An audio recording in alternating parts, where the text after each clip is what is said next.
Welcome back to Our Community. Susie Thomas visiting with Aaron Brown Thomas, who is editor of the Tokyo Project, which will air tomorrow night on HBO. Check your local listings. And Aaron, I know it's almost like you work for the government when you work for a film. Everything's top secret. You're not allowed to spill the beans on anything. What can you tell us about the Tokyo Project? Sure. Well, first of all, I just encourage you to go to HBO.com or even YouTube and just look for Tokyo Project. You could probably say Tokyo Project HBO on YouTube, and I think that the trailer will pop up, or like I said, on HBO.com. Watch the trailer, because then you'll get to at least see a little bit of the look and feel. I will say that when I read the script, I knew immediately that I wanted to be a part of the project. I connected with it on many levels. I was up for another really big job at the time, and I decided to solely pursue this particular project because I really felt that the story was beautiful and important. I don't want to give away any ending or anything. I will say that it's more of an art film, that the plot is on the thin side, so it's more character-driven and more mood and tone-driven, which suits, that fits my sensibility, the kind of stuff I want to make. Now, I enjoy all kinds of films. I love watching all kinds of films, but this really set in with, when I read this script, I was like, I'd love to direct a film like this in many ways someday. And so editing one is a nice way of prepping myself for that. And of course, working with such, talented people like Richard and Luna and Jenny and Stacy and Elizabeth, that was really important. I will say, I think it's fair to say that there's a romantic bend to it. I will say that it went to it is Tokyo Project. It went to Tribeca Film Festival. Yeah. So you could maybe Google around and see what, research Tribeca Film Festival and see if there were any reviews there. I don't know that there were. I'm just very cautious not to say anything that I'm not allowed to say, but it's free game if you find anything on the internet, and it did go to Tribeca Film Festival, and I do believe we got a little bit of press after that. There seems to be a lot of buzz on social media about it. First of all, because it is HBO, if you were going to give it a rating, like a movie rating, just so folks can know whether or not it would be their cup of tea, what rating would you give it?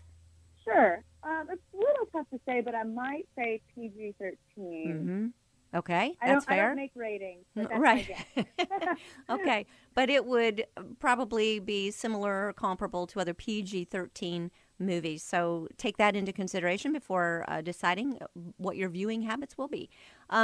It's been compared on social media to Bill Murray's movie Lost in Translation, but of course this is a comparison by people who've not seen it yet.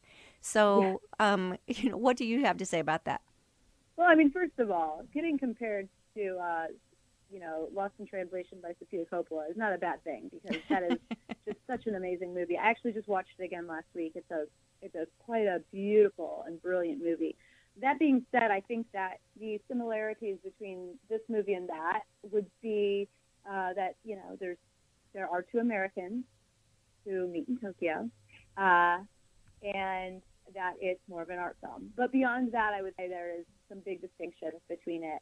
And there's, if anyone is thinking, the director looked at Lost in Translation and wanted to make something like that, I can quickly say that was not the original inspiration or intent for the film. And we've even had people reach out. I remember Richard said, I don't remember who it was, but someone reached out saying that they thought that's what it was going to be, and it wasn't.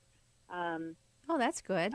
Yeah, Richard's impetus for creating this film, as he's communicated to me, is that he was, 2 seasons ago, Girls, the TV show on HBO, went to Tokyo because Shoshana, the character, lived there for a little bit. And Jenny Connor, she was directing one of the episodes, and so Richard went with her. And while he didn't get to direct one of those episodes, he got to spend time in the city and just sort of fell in love with it and wanted to make a film that was sort of a love letter to the city. And so while he was there, he started, he saw locations that inspired him and made plans to come back. He wrote a script and made it happen. Very cool. It is neat when the director is also the writer, isn't it? That kind of makes it a There's more definitely a seamless. strong point of view when that happens. Oh, yes. Yeah. Well, right. Yes. And then he's kind of sometimes in the room when you're editing, so a little more control over it, maybe. So, Tokyo Project tomorrow night on HBO. This is not where you stop. My goodness, you always have so many irons in the fire. How can we follow you and know what next upcoming projects are? Sure.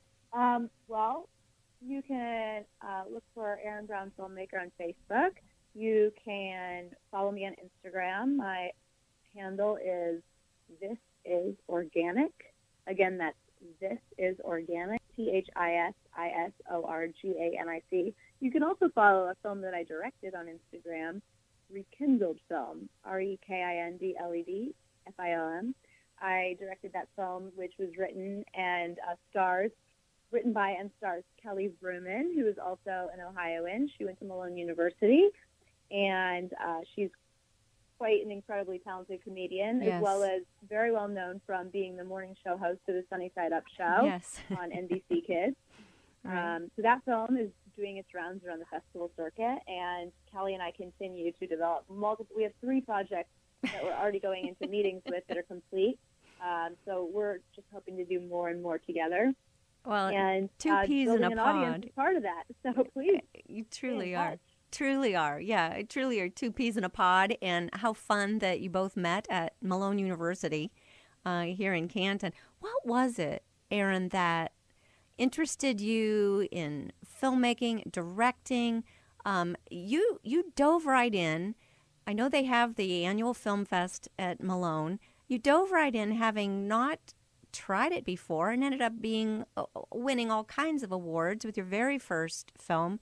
And then what is it about editing that intrigued you so much, that drew you into that part of the filmmaking process? Well, I got to give a lot of credit to people at Malone who showed me what it meant to be a storyteller and inspired me to want to make a difference through culture. I mean, I feel like, the stories that get told throughout culture have such a great impact on people. I saw that as potentially, for me, a greater impact than politics or even, I was a theology major at the time before I switched, and I saw this as a better chance for making impact than maybe even working in a local church. That's everybody's path, but for me, that's what I felt I was meant to do. And Andrew Rudd at Malone University was doing the Open Frame Film Festival at the time, and he was also a teacher in several of my classes, and the way he would talk about narrative and story and storytelling just really inspired me. And I think I was lucky enough to have a really original idea back at Malone, and people really connected with it when I made the film Nicole, which I have been developing a feature of over the past few years. Neat. Slowly but surely. It'll come out eventually. Very neat.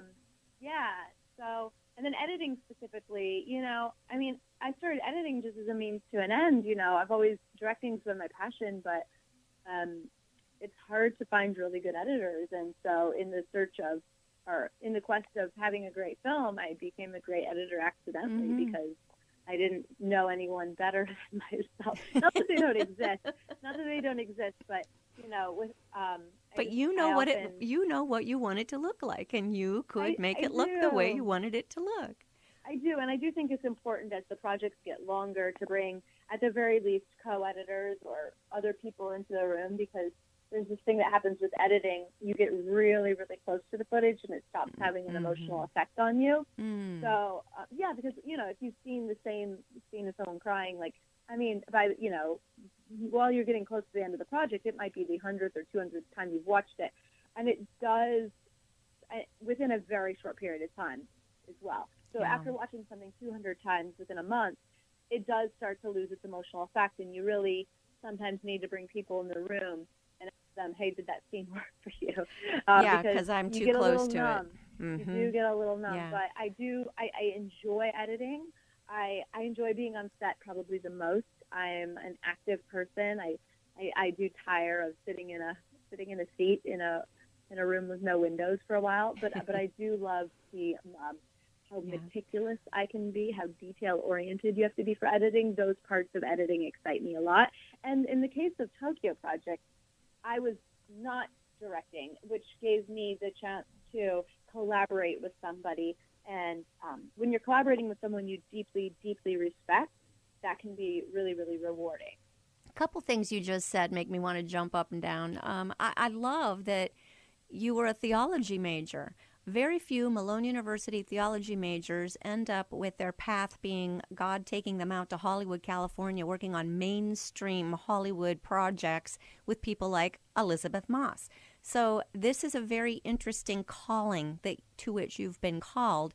How do you navigate that, Erin? You are Sure. a Christian working in Hollywood. Sure. Well, the first thing I'll say is that I'm always trying to look to the source, Jesus. I'm a follower of Jesus, and that's what defines me. And one of the things that I think really started at Malone with people like Marsha Everett, with people like Andrew Rudd, and even with, Kevin Rohr, who was at First Friends at the time, and Dr. Geib and Maroney, many other people that I'm not mentioning. I believe I was taught to really look to the source, and I try to separate my faith from being in Western Christian subculture to being in what I see illuminated through Scripture and through the stories of Jesus. Mm-hmm. I don't believe that a Western Christian subculture is wrong. I just believe it's a subculture that people choose to exist in and choose to participate in. Mm-hmm. But I love to celebrate all cultures. I love to celebrate, because when you travel, you really start to see how many different pockets of culture there are around the world. Mm-hmm. And I think Hollywood gets a really bad rap where people think like, ooh, Hollywood, that's evil. There's simply just lots of pockets of culture all over the place. And I love seeping Jesus into all cultures, yes. not just the Western Christian subculture. What does it look like when Jesus really gets a hold of this subculture or that subculture? Mm-hmm. And so for me, storytelling is such a great way to doing that.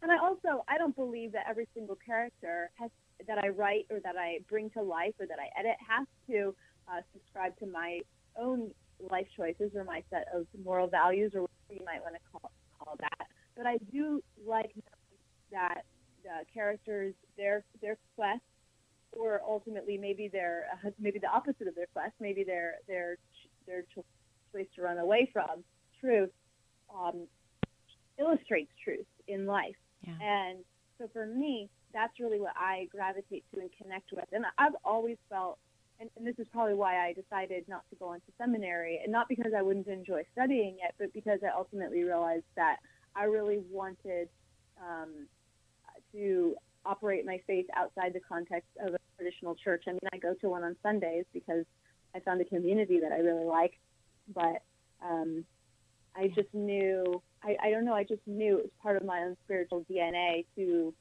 be interacting with all different kinds of people and just pointing to the kingdom of mm-hmm. God through my own life.